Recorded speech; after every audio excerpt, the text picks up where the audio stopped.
How to change your smoke detector battery. What you will need: smoke detector, 3-volt battery flathead screwdriver. Put your system on test mode before starting.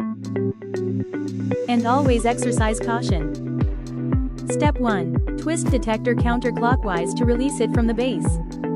Step 2. Remove the old battery. After removing the old battery, wait 30 seconds to ensure a proper down sequence before installing the new battery. Step 3. Install the new battery. Step 4. Twist back into place. When every second counts, count on ADT.